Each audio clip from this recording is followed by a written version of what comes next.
여러분 안녕하세요. 새로운 시민교회 박성광 목사입니다. 오늘 우리가 나눌 주제는 슬기로운 교회 생활을 위해서 평범함을 소중하게 여기자는 것입니다. 이 주제는 제가 이 책을 읽으면서 인사이트를 얻은 것인데요. 이 책은 제가 읽은 책 중에서 정말 베스트 5에 꼽을 만큼 아주 좋은 책입니다. 이 책에 대해서는 나중에 한번 책 나눔을 해보도록 하고요. 오늘은 이 책이 말하는 핵심 메시지를 따라서 우리의 교회 생활을 위해서 필요한 것들을 한번 생각해 보고자 합니다. 여러분, 이 책의 저자는 줄곧 평범함이 위대한 것이다, 그렇게 설명하고 있습니다. 저자의 말인데요. 오늘날 교회와 사회에서 오가는 일상의 대화에 위와 같은 표현이 종종 오르내린다. 혁신적인, 영웅적인, 혁명적인, 결정적인, 근사한, 대단한, 획기적인, 최첨단, 그리고 폭발적인 혁신. 반면 평범함은 우리가 쓰는 어휘 중에서 가장 처량한 신세로 전락한 것 가운데 하나임이 분명하다.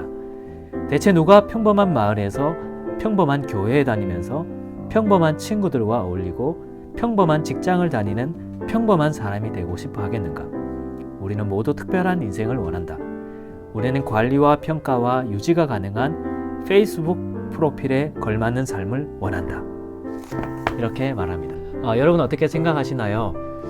오늘날 상황을 잘 진단했다고 할 수 있겠죠. 우리는 오늘 교회 생활에 대해 생각해 보고 있으니까 우리의 교회 생활도 한번 돌아봅시다. 우리도 어쩌면 교회 생활을 혁신적이고 혁명적이며 더 나은 위대한 무언가를 기대하고 있는지도 모르겠습니다. 평범한 교회보다 다른 교회에는 없는 특별한 프로그램이 있는 곳인가? 우리 자녀들에게 필요한 교육 프로그램이 있는가? 또는 특별한 사람이 있는 교회인가? 그런 것을 골라서 신앙생활하는 시대가 되었죠. 심지어 성경 해석이나 설교에 있어서도 과거에 들었던 그런 말씀보다 더 특별하고 어떤 호기심을 자극할 만한 근사한 무언가를 기대하고 있는지도 모르겠습니다. 어쩌면 우리는 누군가가 어느 교회 다녀요? 라고 물어봤을 때 자랑스럽게 새로운 시민교회 다닙니다 라고 말하는 것과 조금 부끄럽게 동네에 있는 작은 교회에 다녀요 라고 말하는 그 기준을 우리 나름대로 세우고 있는지도 모르겠습니다. SNS 프로필에 올릴 만한 그런 기준을 우리가 가지고 있는 것처럼 말입니다. 그러나 여러분, 이것이 과연 슬기로운 교회 생활을 위해 필요한 것일까? 결코 그렇지 않습니다. 오히려 우리는 눈에 보이는 가시적인 결과를 만들어내야 한다는 이 문화 속에서 당시에 유행하는 것들의 교회도 함께 발맞추어 왔지만 과거보다 현대 그리스도인들의 신앙이 더 성숙했는가? 결코 그렇게 말할 수 없을 것입니다. 오히려 우리는 어떻습니까? 그런 변화와 혁신의 물결에 발맞추어 오느라 모두가 다 지쳐 있습니다. 예전에 피로사회라는 책에서 지적한 것과 같이 우리도 신앙생활에서 이러한 혁신의 물결에 발맞추어 가느라 모두가 다 심신이 고갈되어 있습니다. 필요한 교회가 되었던 것이죠. 교회 청년들이 교회 봉사를 하면서 지쳐 있고 말을 못하지만 교회 직분자라는 것 때문에 온갖 행사의 프로그램에 다들 지쳐 있을 것입니다. 열정페이라는 말이 무색하게 교회에는 신앙페이가 만연해 있습니다. 당신 믿음이 좋으니까, 당신 직분자니까 이 교회의 혁신을 위해, 이 교회의 위대한 변화를 위해서 함께 봉사하고 또 봉사하라고 했더니 모두가 다 지쳐버린 것이죠. 심신이 고갈된 피로한 교회가 되어버렸습니다. 그렇다고 과거보다 더 성숙한 신앙인들이 되었나? 또 그런 것은 결코 아닙니다. 여러분, 우리는 무엇을 놓치고 있는 것일까요? 저자의 말입니다. 우리는 하나님께서 평범한 은혜의 수단을 통해 놀라운 선물을 풍성하게 베풀어 주신다는 사실을 잊어버렸다. 또한 우리와 똑같이 하나님의 형상으로 창조된 평범한 인간들을 통해 우리를 사랑하시며 우리를 세상에 보내 평범한 일을 하게 하심으로써 다른 사람들을 사랑하고 섬기게 하신다는 사실을 잊어버렸다. 여러분, 우리 기독교의 위대함이 무엇입니까? 우리 기독교가 혁신적이고 위대하며 혁명적이고 근사하고 결정적인 이유가 무엇입니까? 하나님이 무엇을 통해 그렇게 이루셨습니까? 그리스도의 복음입니다. 그 복음을 전파하고 그 복음을 들으며 그 복음을 믿고 그 복음을 따라 살아가며 하나님과 이웃을 살아가며 살아가는 삶, 바로 그곳에 우리 기독교의 위대함이 있는 것입니다. 여러분, 모든 획기적이고 혁신적인 변화가 잘못되었다는 것이 아닙니다. 우리 교회도 신앙생활에 필요한 프로그램들은 만들어 나갈 것입니다. 그러나 문제가 무엇입니까? 기본에 충실하지 못한 변화, 기본에 충실하지 못한 혁신, 거기에 대한 갈증인 것이죠. 흔히 레디컬적인 변화, 이 레디컬의 어원이 루트, 즉 뿌리거든요.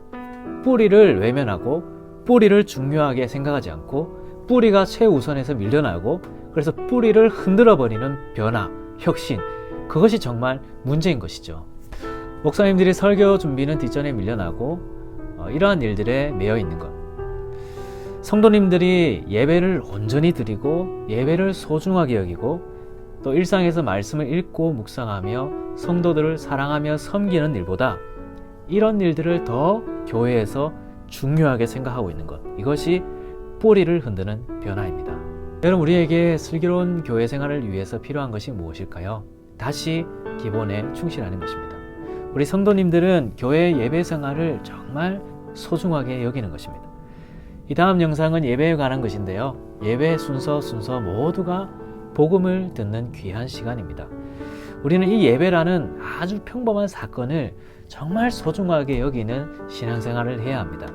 종교개혁자들은 말했죠. 우리는 참 교회가 어떤 교회인지를 부지런히 그리고 매우 신중하게 분별할 수 있어야 된다고 말합니다. 여러분, 참 교회가 어떤 곳입니까? 하나님의 말씀이 순결하게 전해지고 또 성례가 순결하게 전해지는 곳, 바로 그런 곳에 하나님의 교회가 존재한다는 것을 의심하지 않아야 된다, 그렇게 말했습니다. 그런데 오늘날 우리는 참 교회가 어떤 교회고 어떤 교회가 건강한 교회인가를 어떤 기준을 따라서 결정합니까? 하나님이 준비하신 이 예배라는 평범한 수단을 잊어버린 채 특별한 무언가가 있는, 특별한 혁신이 있는 그런 것이 참 교회고 건강한 교회라는 기준이 되어가고 있지는 않은가 반성해 보아야 합니다. 여러분, 우리는 또 성도와의 관계 속에서도 이 평범함을 소중하게 여겨야 됩니다. 여러분, 이러한 혁신에 대한 갈증은 성도와의 관계 속에서도 자주 일어나죠. 여러분, 교회에 다니고 보통 3년쯤 되면 큰 어려움이 찾아온다고 합니다. 교회 개척도 3년쯤 지나면 큰 어려움이 찾아온다고 말하죠.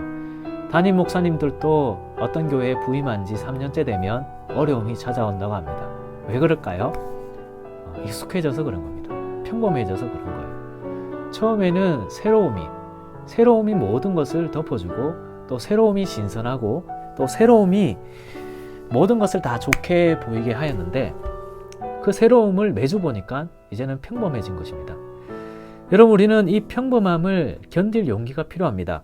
어떤 신학 교수님께서 말씀하시더라고요. 교회는 회사가 아니라 가족이다. 여러분, 가족은 매일매일 보는 그 평범한 속에서 아주 소중함을 경험해 나가는 곳이죠. 아주 평범한 당신과 아주 평범한 그대들이 나의 매우 소중한 일상이 되어 있는 것입니다. 여러분, 영상이 좀 길어졌네요. 우리는 평범함을 소중하게 여기는 성도들이 되어야 됩니다. 매주 평범한 예배에 참석하는 것, 이것이 하나님이 우리에게 행하시는 놀라운 위대한 사건을 경험하는 장소이죠. 옆에 있는 성도들과 매우 평범하게 신앙생활하고 평범하게 함께 살아가는 것, 그것이 복음을 알아가는 거예요. 교회에 온 지 3년과 5년이 지나고 또 10년이 지났는데도 나를 새 가족처럼 모든 것을 다 챙겨주고 맞춰주는 것, 그런 것은 없습니다.